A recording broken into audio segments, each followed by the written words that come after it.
నమస్తే, welcome to our channel. నేను మిషాల్ని. అసలు ఎల్లో బ్లడ్ అంటే ఏంటని వైసీపీ నేతలు అడుగుతున్నారు.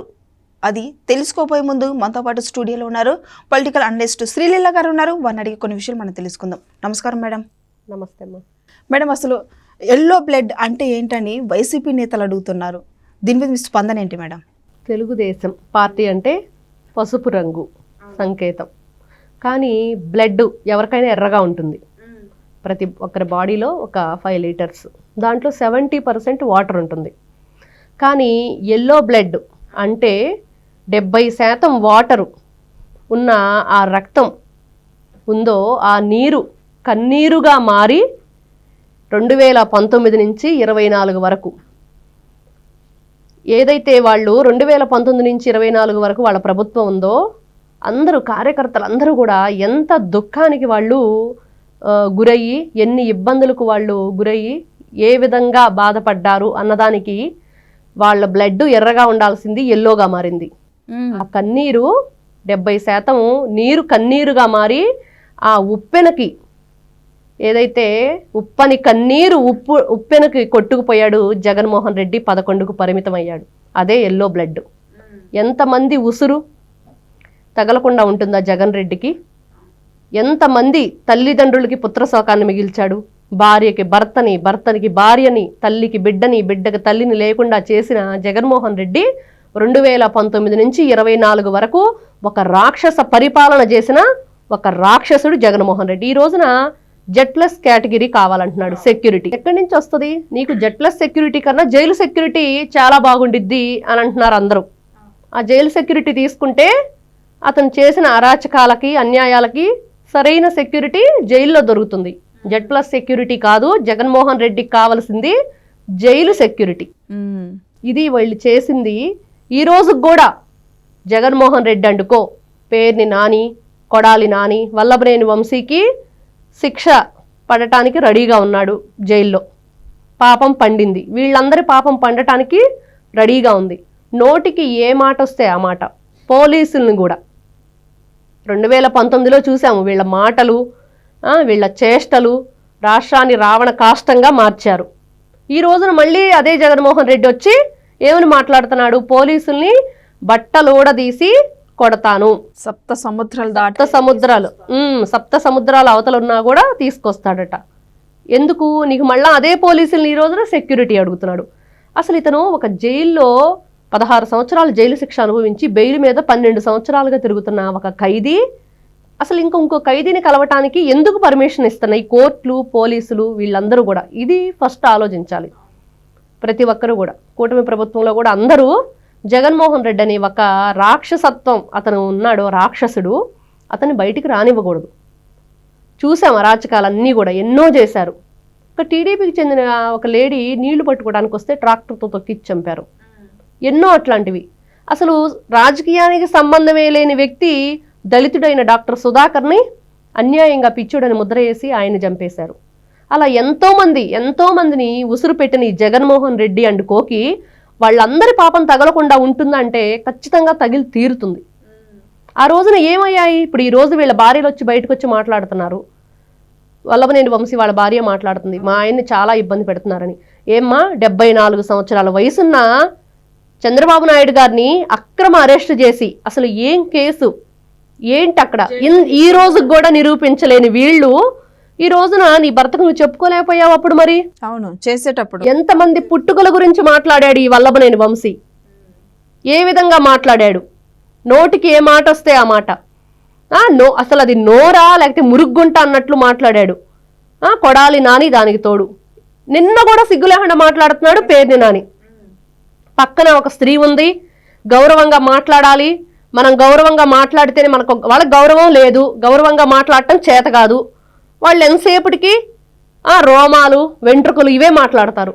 ఎందుకు వస్తుంది ఈ భాష అంటే మీరు చేసిన తప్పుడు పనులకి సరిగ్గా శిక్ష ఇంకా మీకు పడలేదు. ఆ శిక్ష పడితే మీరు ఆ మాటలు మాట్లాడకుండా ఉంటారు. గరుడ పురాణంలో ఉన్నట్లు శిక్షలు ఉంటాయి కదా, అట్లాంటి శిక్షలు వేయాలి వీళ్ళకి. అవే కరెక్ట్ శిక్షలు. కాగే నూనెలో వేయించటం మనం చూస్తుంటాం. గరుడ పురాణం అంటే అసలు దాంట్లో మనిషికి పాపం చేస్తే ఎట్లాంటి శిక్షలు ఉంటాయి అంటే ఆ శిక్షలన్నీ కూడా ఈ జగన్మోహన్ రెడ్డి అండ్ కోకి వేయాలి. ఎల్లో బ్లడ్ అంటే వీళ్ళు చేసిన ఏదైతే అరాచకాలు, అన్యాయాలు, అక్రమాలు, దొంగతనాలు, దోపిడీలు, స్త్రీత్వాన్ని వీళ్ళు స్త్రీతత్వం అనే దానికి అర్థం లేకుండా చేసిన వీళ్ళకి ఎన్ని విధాలుగా స్త్రీని ఇబ్బంది పెట్టారు, దానికి ఈ రోజున వీళ్ళు ఖచ్చితంగా అనుభవించి తీరాలి. అక్కడి నుంచి ఆ కన్నీరు నీరు ఉప్పటి నీరు ఉప్పెనగా మారి జగన్మోహన్ రెడ్డి 11 పరిమితం అయిపోయాడు, ఇతడితో అయిపోయింది అనుకుంటున్నాడు, మళ్ళీ జనంలో రావాలనుకుంటున్నాడేమో. అది జరగని పని. ఎంతమంది ఎన్ని విధాలుగా నీ వాళ్ళందరూ మాట్లాడినా జగన్మోహన్ రెడ్డి వస్తే జనం వస్తారంట. ఏం చేయడానికి? రాళ్ళు తీసుకొని కొట్టడానికా? నిన్న చెప్తున్నాడు వాళ్ళ మంత్రి ఎవడో. ఎందుకు? ఏం చేశాడు? ఎవరిని మంచిగా చేశాడని చెప్పి జగన్మోహన్ రెడ్డి కోసం జనం వస్తారు? మీరు చెప్పుకోవాల్సింది ఆ విషయం. రైతులే మీటింగ్ పెట్టి చెప్పారు, మాకు అవసరం లేదు బాబు నీ గురించి. ఇక్కడ సెంట్రల్ గవర్నమెంట్ నుంచి రావాలి పర్మిషను. ఇతర దేశాలకు ఎక్స్పోర్ట్ ఆగిపోయింది, మిర్చి ధర పడింది, తర్వాత మెల్లగా పడిపోయిన ధర మెల్లగా పుంజుకోవాలంటే టైం పడుతుంది. దానికోసం ప్రయత్నాలు చేస్తున్నారు కూటమి ప్రభుత్వంలో చంద్రబాబు నాయుడు గారు. ఇంకా వీళ్ళకి ఎందుకు ప్రాబ్లం? కేంద్రానికి ఒక లేఖ కూడా చంద్రబాబు నాయుడు గారు రాశారు. అవును, నిన్న కలిశారు. కానీ జగన్మోహన్ రెడ్డి అండ్ కోక్ కూడా ఏంటంటే జనంలోకి వెళ్ళి ఏదోటి కోడ్ నడుస్తుంది అక్కడ, ఎలక్షన్ కోడ్, ఎమ్మెల్సీ ఎలక్షన్ది. దాన్ని ఉల్లంఘన చేసి వెళ్ళినందుకు మరి కేసు ఫైల్ చేశారు పోలీసులు. సెక్యూరిటీ కావాలని వెళ్ళి గవర్నర్కు లేఖ రాస్తారు వీళ్ళు. ఎందుకు ఇస్తారు సెక్యూరిటీ అంటే, నువ్వు దొంగతనాలు, దౌర్జన్యాలు, దళితుల్ని ఏ విధంగా నువ్వు ఇబ్బంది పెట్టావు. నీ ఎమ్మెల్సీ అనంతబాబు ఏమో అతన్ని చంపేసి పాపం డోర్ డెలివరీ ఇచ్చాడు సుబ్రహ్మణ్యాన్ని. అతను ఒక దళితుడు, ఇతనికి దళితుల మీద ప్రేమ లేదు. ఎస్సీ ఎస్టీ, నా ఎస్సీ, నా ఎస్టీ, నా మైనార్టీ, నా బీసీ అని అంటాడు. ఈ రోజున సెంట్రల్ గవర్నమెంట్ ఈ ఎస్సీ ఎస్టీ బీసీ వీళ్ళందరికీ ఇచ్చిన నిధులన్నీ కూడా ఎటు వెళ్ళినాయో అర్థం కాకుండా ఉంది పరిస్థితి. అకౌంట్స్ చూస్తుంటే ఏం జరుగుతుంది, రాష్ట్రానికి వచ్చిన నిధులన్నీ కూడా ఈ వైఎస్ఆర్సీపీ ప్రభుత్వం ఏం చేసింది అనేది లెక్క తేలుస్తున్నారు. నువ్వు ఏ విధంగా అవన్నీ కూడా అడ్డగోలుగా దోచుకున్నావో బయటకు తీస్తారు. తొందరలోనే మీ అందరికీ జగన్మోహన్ రెడ్డి ఒక్కడికే కాదు సెక్యూరిటీ అండ్కో ఉంది కదా, వాళ్ళందరికీ కూడా Z+ సెక్యూరిటీ కాదు జైలు సెక్యూరిటీ తొందరలోనే ఇవ్వబోతున్నారని మనం ఖచ్చితంగా చెప్పుకోవచ్చు. అయితే ఇప్పుడు వైసీపీ వాళ్ళే భూ కబ్జా చేసిన వాళ్ళు కూడా ఇప్పుడు ఒక్కొక్కరు మళ్ళీ బయటకు వస్తున్నారు. పెద్దిరెడ్డి రామచంద్ర రెడ్డి ఇంతకుముందు, ఇప్పుడు గుడివాడ అమర్నాథ్ అని చెప్పి వీళ్ళు భూ కబ్జాలు చేసిందంతా ఇప్పుడు ఒక్కొక్కటి తవ్వుకుండా పోతుంటే వస్తూనే ఉంటారు. వీళ్ళందరూ ఇష్టానుసారంగా ఆ పెద్దిరెడ్డి రామచంద్రారెడ్డి అనే వ్యక్తి వాళ్ళ నియోజకవర్గంలో శ్రీకాకుళం నుంచి తిరుపతి వరకు చంద్రబాబు నాయుడు గారి గురించి కొంతమంది టీడీపీ కార్యకర్తలు ఎల్లో షర్ట్లు వేసుకొని కండువాలు కట్టుకొని సైకిల్ యాత్ర చేసుకుంటూ వెళుతుంటే వాళ్ళ నియోజకవర్గానికి వాళ్ళ ఊరికి రాగానే ఒక రౌడీ అచ్చూసిన ఆంబోదులాగా బరి తెగించి అద్దు ఆపు లేకుండా నోటికి ఏమొచ్చేది తెలియకుండా వాళ్ళ షర్ట్లు తీయించి టవల్స్ తీయించి ఎంత అరాచకానికి పాల్పడ్డాడు. ఈ రోజు పదే పదే గుర్తు చేసుకోవాలి. వీళ్ళు 2019 నుంచి 24 వరకు చేసిన అరాచకాలు ఏం అవసరం?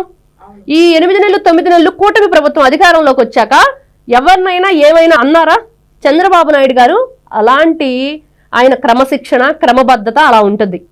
ఎందుకంటే వాళ్ళు రాక్షసులు, ఒక బురదలో రాయేస్తే చింది మన మీద పడుతుంది. కాబట్టి వాళ్ళకి మనకి అసలు ఎక్కడా పొంతన లేదు. ఆ రోజున వాళ్ళు చేసిన పని మళ్ళీ మళ్ళీ గుర్తు చేసుకోవాలి. ఎందుకంటే ఇప్పుడు మనం ఏదైతే ఎల్లో బ్లడ్ అన్నామో ఆ ఎల్లో బ్లడ్ అక్కడే స్టార్ట్ అవుతుంది. ఇట్లాంటివి జరిగినప్పుడే ఎల్లో బ్లడ్ మారుతుంది. ఎర్ర రక్తం పసుపు రక్తంగా ఎప్పుడు మారుతుంది అని అంటే ఇట్లాంటి అరాచకాలకి అన్యాయాలకి వైఎస్ఆర్సీపీ వాళ్ళు పాల్పడ్డప్పుడు ఎంత అరాచకం ఆ రోజు. పాపం అసలు ఎంతెంత మాట్లాడి వాళ్ళని సైలెంట్గా ఆ వీడియో వేసుకొని చూస్తుంటే ప్రతి ఒక్కరికి రక్తం మరిగిపోతుంది. ఏం చేశారు వాళ్ళు? నిన్నేమన్నా అవహేళన చేశారా? నిన్నేమన్నా తోలనాడారా? లేకపోతే నీ నాయకుడిని అన్నారా? నీ పార్టీని అన్నారా? నీ పార్టీ జెండాని అన్నారా? వాళ్ళ పార్టీకి వాళ్ళకి ఇష్టం, వాళ్ళ కార్యకర్తలు, వాళ్ళ నాయకుడు అంటే వాళ్ళకి ఇష్టం, వాళ్ళ పార్టీ అంటే వాళ్ళకి ఇష్టం, వాళ్ళ జెండా అంటే వాళ్ళకి ఇష్టం. దాన్ని తీసే హక్కు నీకు ఎక్కడి నుంచి వచ్చింది? ఈ రోజున వీళ్ళు రాజ్యాంగం అని చెప్పి తగ గగ్గోలు పెడుతున్నారు కదా. మరి ఆ రోజు ఆ రాజ్యాంగం వాళ్ళకి వర్తించలేదా? అంటే ఆ రోజు రాజారెడ్డి రాజ్యాంగం నడిపించారని మీరు క్లియర్గా ఒప్పుకున్నట్లే కదా. మరి ఆ రోజు అది రాజారెడ్డి రాజ్యాంగమే కదా నడిపించారు. మరి మీకేం అవసరం?